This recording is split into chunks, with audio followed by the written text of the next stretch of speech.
2016 November മാസം 8-ാം തീയതി ഞാൻ ആ സമയത്ത് ചെന്നൈയിലുള്ള ഒരു മാനുഫാക്ചറിങ് കമ്പനിയിൽ CNC ഓപ്പറേറ്ററായിട്ട് ജോലി ചെയ്തുകൊണ്ടിരിക്കുകയായിരുന്നു. അന്നത്തെ എൻ്റെ മാസശമ്പളം 9,000 രൂപയായിരുന്നു. അപ്പോൾ ഈ 8-ാം തീയതി ഞങ്ങളെല്ലാം കൂടി ജോലിയെല്ലാം കഴിഞ്ഞിട്ട് ഞങ്ങളുടെ ആ റൂമിൽ ഒരു ചെറിയൊരു കുടിൽ വാടകയ്ക്ക് എടുത്തിരിക്കുകയായിരുന്നു. ടെറസിൻ്റെ മുകളിലുള്ള കുടിലായിരുന്നു. അപ്പോൾ അവിടെ ഞങ്ങൾ ജോലിയെല്ലാം കഴിഞ്ഞ് വന്നിങ്ങനെ വിശ്രമിച്ചുകൊണ്ടിരിക്കുന്ന സമയത്താണ് നമ്മൾ വാർത്തയിൽ കേൾക്കുന്നത്, ഇന്ന് രാത്രി 8 മണിക്ക്, എൻ്റെ ഓർമ്മ ശരിയാണെങ്കിൽ ഇന്ന് രാത്രി 8 മണിക്ക് പ്രധാനമന്ത്രി രാജ്യത്തെ അഭിസംബോധന ചെയ്യാൻ പോകുന്നു. റേഡിയോയിൽ കൂടിയാണ് അഭിസംബോധന ചെയ്യാൻ പോകുന്നത്. എന്തോ ഒരു പ്രധാനപ്പെട്ട കാര്യം പറയാനുണ്ട് എന്നുള്ള വാർത്ത നമ്മൾ റേഡിയോയിൽ കൂടിയാണ് ഞാനും കേൾക്കുന്നത്. കാരണം അന്ന് ഞങ്ങളുടെ ഒരു ചെറിയൊരു കുടിലായിരുന്നു, അവിടെ TV മറ്റൊന്നും ഇല്ലായിരുന്നു. ഞങ്ങൾ 3 പേര് ആ മുറി ഷെയർ ചെയ്യുമായിരുന്നു. അപ്പം കൃത്യം രാത്രി 8 മണിക്ക് എന്തോ പ്രധാനമന്ത്രി വലിയൊരു കാര്യം പറയാൻ പോവുകയാണ് എന്ന് വിചാരിച്ചിട്ട് ഞാൻ റേഡിയോ ടേൺ ഓൺ ചെയ്തിട്ട് പ്രധാനമന്ത്രിയുടെ വാക്കുകൾക്ക് ചെവി ഓർത്തിരുന്നു. അപ്പോഴാണ് അതൊരു ഇടിത്തീ പോലെ ഞാനും അറിഞ്ഞത്, ആ ഒരു ദിവസം അർദ്ധരാത്രി മുതൽ 500 രൂപയുടെയും 1000 രൂപയുടെയും നോട്ടുകൾക്ക് യാതൊരുവിധ വാല്യൂമില്ല, മൊത്തത്തിൽ നിരോധിച്ചിരിക്കുന്നു എന്ന്. അപ്പോൾ ഈ വാർത്ത അല്ലെങ്കിൽ ഈ പ്രധാനമന്ത്രി അഭിസംബോധന ചെയ്തതിൻ്റെ പിറ്റേ ദിവസം നവംബർ 9-ാം തീയതിയാണ് ഞങ്ങൾക്കുള്ള സാലറി കിട്ടിയത്. അപ്പോൾ എൻ്റെ കയ്യിൽ ലഭിച്ച ഈ 9,000 രൂപയും 1000-ൻ്റെയും 500 രൂപയുടെയും നോട്ടുകളായിരുന്നു. അപ്പോൾ ഈ നോട്ടുകൾ മാറിയെങ്കിൽ മാത്രമേ ഞങ്ങൾക്ക് ആ മാസത്തെ വാടക കൊടുക്കാനും മറ്റുള്ള ചിലവുകൾക്കെല്ലാം ഉള്ള പണം കണ്ടെത്താനുമെല്ലാം സാധിക്കുമായിരുന്നുള്ളൂ. ഇത് നോട്ട് മാറാൻ വേണ്ടി ഞാൻ കടകളിലെല്ലാം പോയി അന്വേഷിച്ചപ്പം ഒരു കടക്കാരും ആ നോട്ടുകൾ സ്വീകരിക്കാൻ തയ്യാറായിരുന്നില്ല. ആ ഒരു സമയത്ത് ആ നോട്ടുകൾ സ്വീകരിച്ചു കൊണ്ടിരുന്നത് തമിഴ്നാട്ടിലുള്ള ഒരു ബിവറേജ് എന്ന് പറഞ്ഞ ടാസ്മാക്ക് എന്ന് പറഞ്ഞൊരു കട മാത്രമായിരുന്നു. അവിടെ ഒരു ലിമിറ്റ്, 1000 രൂപ എങ്ങാണ്ട് 1000 രൂപയുടെ നോട്ട് മാത്രം മാറിയെടുക്കാനേ സാധിച്ചിട്ടുണ്ടായിരുന്നുള്ളൂ. ബാക്കി 8,000 രൂപ കയ്യിലിരിക്കും. അത് മാറ്റാൻ വേണ്ടി തന്നെ ഞാൻ 1-2 ദിവസം ആ ആഴ്ച ജോലിക്ക് പോകാതെ ബാങ്കിൽ പോയി ക്യൂ നിന്ന് മാറ്റിയെടുത്തതൊക്കെ ഞാൻ ഇപ്പോഴും ഇന്നലെ എന്ന പോലെ ഓർക്കുകയാണ്. നോട്ട് മാറ്റിയെടുക്കാൻ വേണ്ടി വൃദ്ധരും അവശരുമായിട്ടുള്ള ഒട്ടേറെ ആളുകൾ വലിയ വലിയ നിരകളിൽ ഇങ്ങനെ നിൽക്കുന്നത് ഞാൻ കണ്ടിരുന്നു. ആ നിരകളിൽ നിന്നിട്ട് 2-3 മണിക്കൂറുകൾക്ക് ശേഷം മാത്രമാണ് എനിക്ക് അന്നൊരു ലിമിറ്റ് സെറ്റ് ചെയ്ത് വെച്ചിട്ടുണ്ടായിരുന്നു 5,000 രൂപ എന്നുള്ളത്. 5,000 രൂപ 100 രൂപയുടെ 200 രൂപയുടെ ഒക്കെ നോട്ടുകളായിട്ട് മാറ്റിയെടുക്കാൻ സാധിച്ചത്. എന്നിട്ടും 4,000 രൂപ മാറ്റിയെടുക്കാൻ പിന്നീടും കുറേ നാളുകൾ എനിക്ക് കാത്തിരിക്കേണ്ടി വന്നു. അന്നത്തെ മന്ത്രിസഭ പൊടുന്നനെ എടുത്ത ഈ തീരുമാനത്തിൻ്റെ പിന്നിലെ കാരണമായി അന്നത്തെ നമ്മുടെ പ്രധാനമന്ത്രി പറഞ്ഞത് പ്രധാനപ്പെട്ട 2 റീസൺസാണ്. ഒന്ന്, രാജ്യത്തെ കള്ളപ്പണം മൊത്തത്തിൽ ഇല്ലാതാക്കുക. കാരണം കള്ളപ്പണമൊക്കെ വലിയ വലിയ നോട്ടുകൾ, ഈ 1000-ൻ്റെയും 500-ൻ്റെയും നോട്ടുകളായിട്ടാണ് കുന്നുകൂട്ടപ്പെട്ടിരിക്കുന്നത്. അത് മൊത്തത്തിൽ ഇല്ലാതാക്കുക. രണ്ടാമതായിട്ടൊരു കാരണം പറഞ്ഞത് ഈ ക്യാഷ്ലെസ് എക്കോണമിയായിട്ട് നമ്മുടെ ഇന്ത്യൻ എക്കോണമിയെ മാറ്റുക എന്നുള്ളതാണ്. ഇതിൽ ആദ്യം പറഞ്ഞ കാരണം എത്രത്തോളം പ്രായോഗികമായിരുന്നു എന്നുള്ളത് ഒരു ഡിബേറ്റബിൾ ആയിട്ടുള്ള ഇഷ്യൂ ആണ്. കാരണം 90%-ലധികം നോട്ടുകളും വന്ന് തിരിച്ചു വന്നിരുന്നു എന്നാണ് റിസർവ് ബാങ്ക് ഓഫ് ഇന്ത്യ പറഞ്ഞത്. ഇപ്പോൾ രണ്ടാമത്തേത് ക്യാഷ്ലെസ് എക്കോണമി എന്നുള്ള ഒരു കൺസെപ്റ്റ്, അത് വളരെ പ്രായോഗികവും ഇപ്പോഴും അതിലേക്കുള്ള ഡിജിറ്റൽ ഇന്ത്യ എന്നുള്ള ആ ഒരു സ്വപ്നത്തേക്കുള്ള കുതിച്ചുചാട്ടത്തിലേക്കുള്ള ഒരു പടിക്കല്ലായിട്ട് മാറുകയും ചെയ്തിരുന്ന ഒരു സമയമാണിത്. ഈ ഡിമോണിറ്റൈസേഷൻ വന്നതോടുകൂടി ആ നോട്ടുകൾക്കുണ്ടായിരുന്ന പഞ്ഞം എത്രത്തോളമാണെന്ന് ആളുകൾക്ക് മനസ്സിലാവുകയും കടക്കാർ പലരും ഡിജിറ്റൽ പേയ്മെൻറ്റ് മെത്തേഡ്സിലേക്ക് പെട്ടെന്ന് ഷിഫ്റ്റ് ആവുകയും ചെയ്തിരുന്നു. ഈ ATM സ്വൈപ്പിംഗ് മെഷീൻസും ഈ QR കോഡ് സ്കാനേഴ്സും പിന്നെ ഗൂഗിൾ പേ പോലെയുള്ള ഒട്ടേറെ UPI ആപ്സിൻ്റെ കടന്നുവരവും എല്ലാം അതിൽ പെട്ടെന്ന് ഉണ്ടായതും ഈ ഒരു തീരുമാനത്തിന് തൊട്ട് പിന്നാലെയായിരുന്നു. ഡിജിറ്റൽ പേയ്മെൻറ്റ് എന്നുള്ളതാണ് ഇനിയുള്ള കാലത്ത് അല്ലെങ്കിൽ ഇപ്പോൾ തന്നെയുള്ള പുതിയ ട്രെൻഡ്. അപ്പോൾ കാലത്തിനൊപ്പം നമ്മൾ മാറേണ്ടിയിരിക്കുന്നു. ഡിജിറ്റൽ പേയ്മെൻറ്റ് വഴി ഒട്ടേറെ കാര്യങ്ങൾ രാജ്യത്തിനും നല്ലതാണ്, നമുക്കും നല്ലതാണ്.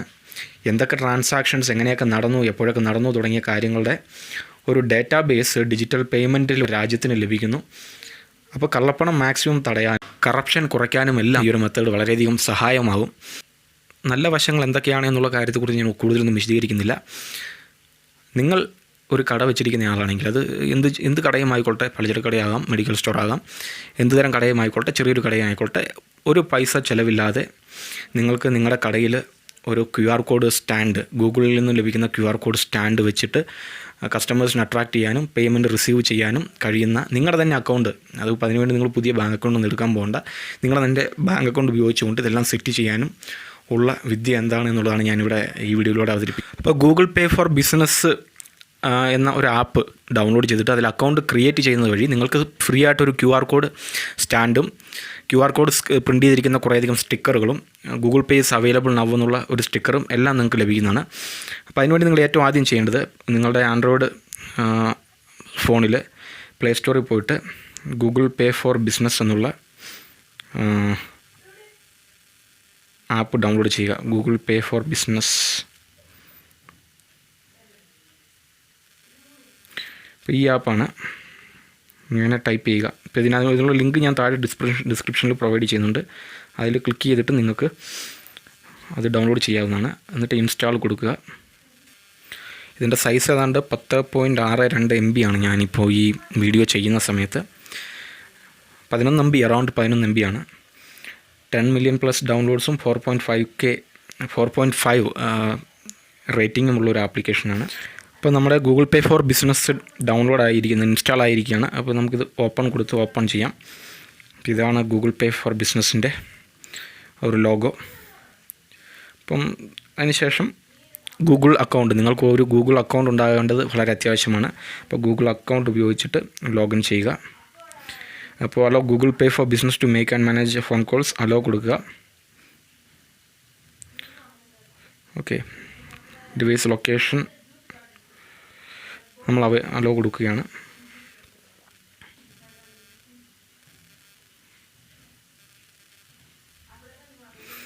അപ്പോൾ അതിനുശേഷം നമുക്ക് ഏറ്റവും ആദ്യം വരുന്നത് സെറ്റപ്പ് യുവർ ബിസിനസ് എന്ന് പറഞ്ഞിട്ട് ഉള്ളൊരു വിൻഡോ ആണ്. ഇവിടെ ആഡ് എ ന്യൂ ബിസിനസ് എന്ന് പറയുന്ന ഓപ്ഷനിൽ ക്ലിക്ക് ചെയ്യും. അതിനുശേഷം business details, registered business name എന്നുള്ളത് നിങ്ങളുടെ ബിസിനസ്സിൻ്റെ നെയിം, നിങ്ങളുടെ കടയുടെ പേര് കൊടുക്കുക. ഞാനിവിടെ വെറുതെ ഒരു കടയുടെ പേര് കൊടുക്കുകയാണ്.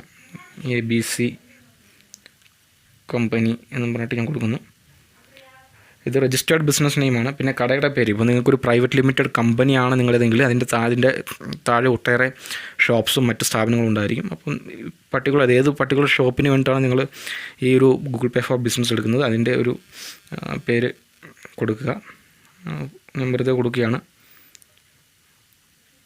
സത്യ എന്നുള്ളൊരു പേര് കൊടുക്കുന്നു. ഇപ്പോൾ type of business sole proprietorship ആണോ, പാർട്ട്ണർഷിപ്പ് ആണോ, Hindu undivided family, private limited company, ഇതിലേതാണോ അത് കൊടുക്കുക. നിങ്ങൾ സ്വന്തമായിട്ടാണ് ചെയ്യുന്നതെങ്കിൽ സോൾ പ്രൊപ്രൈറ്റർഷിപ്പ് എന്ന് പറയുന്ന ഈ ഓപ്ഷൻ കൊടുക്കുക. മർച്ചൻറ്റ് കാറ്റഗറി കോഡ് ഇതിൽ നമുക്ക് സെലക്ട് ചെയ്യാം. അപ്പം കുറേയധികം കാറ്റഗറീസ് ഉണ്ട്. ഇതിൽ എന്താണോ നിങ്ങളുടേത്, എഡ്യൂക്കേഷൻ ഇൻസ്റ്റിറ്റ്യൂട്ട് ആണോ, ബ്യൂട്ടി ആൻഡ് വെൽനസ് ആണോ, ഇതിലെന്താണോ, hotels and lodging, other services. ഇപ്പോൾ ഈ കാണുന്ന ഓപ്ഷൻസിൽ ഏതെങ്കിലും ആണെങ്കിൽ അത് സെലക്ട് ചെയ്യുക. അതല്ലെങ്കിൽ അതർ സർവീസസ് ചൂസ് ചെയ്യുക. അതർ സർവീസസ് ചൂസ് ചെയ്ത് കഴിഞ്ഞാൽ വീണ്ടും കുറേയധികം സർവീസസ് വരും. അതിൽ നിന്ന് നമുക്ക് ആവശ്യമുള്ള ഒന്ന് തിരഞ്ഞെടുക്കാവുന്നതാണ്. ഞാനിപ്പോൾ തൽക്കാലം ഫുഡ് ആൻഡ് റെസ്റ്റോറൻറ്റ്സ് ഞാൻ ചൂസ് ചെയ്യുന്നു. ഓക്കെ, ബേക്കറീസ് എന്നുള്ളൊരു ഇത് ചൂസ് ചെയ്യുന്നു. ബിസിനസ് ഓണേഴ്സ് നെയിം ഇപ്പോൾ ഞാൻ എൻ്റെ പേര് തന്നെ കൊടുക്കുകയാണ്, സത്യ ശങ്കർ എന്നുള്ളൊരു പേര് കൊടുക്കുകയാണ്. നിങ്ങൾ നിങ്ങളുടെ പേര് കൊടുക്കുക. അതിനുശേഷം നെക്സ്റ്റ് കൊടുക്കുക.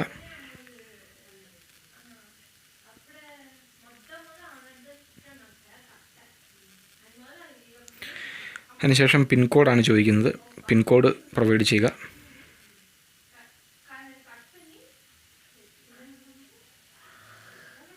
ഇപ്പോൾ ഷോപ്പ് നമ്പറും സ്ട്രീറ്റ് നെയിമും എല്ലാം കൊടുക്കുക. ഞാൻ വെറുതെ ഒരിത് കൊടുക്കുകയാണ്, കാരണം എനിക്ക് ഓൾറെഡി അക്കൗണ്ട് ഉണ്ട്. ഞാൻ നിങ്ങളെ കാണിക്കാൻ വേണ്ടി മാത്രമാണ് ഇത് ചെയ്യുന്നത്. ഏരിയ, ലൊക്കാലിറ്റി, വില്ലേജ് എന്നുള്ളതിൻ്റെ അവിടെ നിങ്ങളുടെ ആ വില്ലേജിൻ്റെ പേര് കൊടുക്കുക. ഇപ്പോൾ ഇടുക്കി, കേരള എന്നുള്ളത് നിങ്ങൾ പിൻകോഡ് അടിക്കുമ്പോൾ തന്നെ അത് ഓട്ടോമാറ്റിക്കായിട്ട് ചൂസ് ചെയ്യും. കൺഫേം ഓൺ മാപ്പ് എന്നുള്ളത് പോയിട്ട് നിങ്ങളുടെ ബിസിനസ്സിൻ്റെ ലൊക്കേഷൻ ചൂസ് ചെയ്യുക. കൺഫേം ലൊക്കേഷൻ കൊടുക്കുന്നു. അതിനുശേഷം നെക്സ്റ്റ് കൊടുക്കുക. നിങ്ങളുടെ ഫോൺ നമ്പർ അടിച്ചു കൊടുക്കുക. അപ്പോൾ പറഞ്ഞ നമ്പറിലേക്ക് ഒരു OTP വരും. ആ OTP എൻ്റർ ചെയ്യുക. അതിനുശേഷം നെക്സ്റ്റ് കൊടുക്കുക. അതിനുശേഷം പാൻ കാർഡിൻ്റെ ഫോട്ടോയാണ് നമ്മൾ അപ്ലോഡ് ചെയ്യേണ്ടത്. പാൻ കാർഡിൻ്റെ ഫോട്ടോ അപ്ലോഡ് ചെയ്യുക. അതിനുശേഷം പാൻ കാർഡിൻ്റെ നമ്പർ അപ്ലോഡ് ചെയ്യുക. ഇവിടെ ടൈപ്പ് ചെയ്ത് കൊടുക്കുക.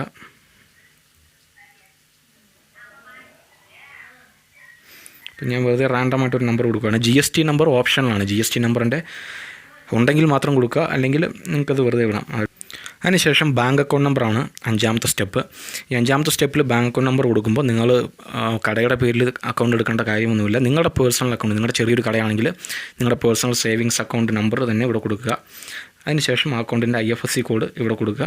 അതിനുശേഷം നെക്സ്റ്റ് കൊടുക്കുക. അപ്പോൾ ഇത്രയും കാര്യങ്ങൾ ചെയ്ത് കഴിയുമ്പോഴത്തേക്കും ഇത് നിങ്ങളുടെ ഗൂഗിൾ പേ ഫോർ ബിസിനസ്സിൻ്റെ അക്കൗണ്ട് റെഡിയാവും. അതിനുശേഷം 1-2 ആഴ്ച നിങ്ങൾ വെയിറ്റ് ചെയ്ത് കഴിഞ്ഞാൽ നിങ്ങളുടെ അഡ്രസ്സിലേക്ക് പോസ്റ്റ് ഓഫീസിൽ നിന്നും ഒരു കൊറിയർ തീർച്ചയായിട്ടും ലഭിക്കും. ആ കൊറിയറിൻ്റെ അകത്ത് ഈ പറഞ്ഞ പോലെ QR കോഡ് സ്റ്റാൻഡ്, ഗൂഗിൾ പേയുടെ QR കോഡ് സ്റ്റാൻഡ്, നിങ്ങളുടെ ആ കടയുടെ പേരും QR കോഡും അച്ചടിച്ചൊരു സ്റ്റാൻഡും, പിന്നെ അതുപോലത്തെ കുറേ സ്റ്റിക്കറുകളും, പിന്നെ Google Pay is accepted here എന്നുള്ള ഒരു സ്റ്റിക്കറും എല്ലാം ലഭിക്കും. ആ ഒരു കിറ്റ് വളരെ തികച്ചും ഫ്രീ ആയിട്ടാണ് ലഭിക്കുന്നത്. അപ്പോൾ അത് നിങ്ങളുടെ കടയിൽ ഡിസ്പ്ലേ ചെയ്ത് വെച്ച് കഴിഞ്ഞാൽ ഇവിടെ ഡിജിറ്റൽ പേയ്മെൻറ്റ് ഉണ്ട് എന്നുള്ള കാര്യം കസ്റ്റമേഴ്സിന് മനസ്സിലാകുകയും കയ്യിൽ പൈസ ഇല്ലാതെ അക്കൗണ്ടിൽ പൈസ കൊണ്ട് നടക്കുന്ന ആൾക്കാർക്ക് വളരെയധികം ഉപകാരപ്രദമാവുകയും ചെയ്യും. ഇതുവഴി ബിസിനസ്സും കൂട്ടാൻ സാധിക്കും. സോ ഇങ്ങനെയാണ് ഗൂഗിൾ പേ ഫോർ ബിസിനസ്സിൻ്റെ അക്കൗണ്ട് എടുക്കേണ്ടത്. വേറെ നിങ്ങൾക്ക് എന്തെങ്കിലും സംശയമുണ്ടെങ്കിൽ കമൻറ്റ് ചെയ്യുക, ഞാനതിന് റിപ്ലൈ ചെയ്യാം. അപ്പോൾ എല്ലാവർക്കും നന്ദി, നമസ്കാരം.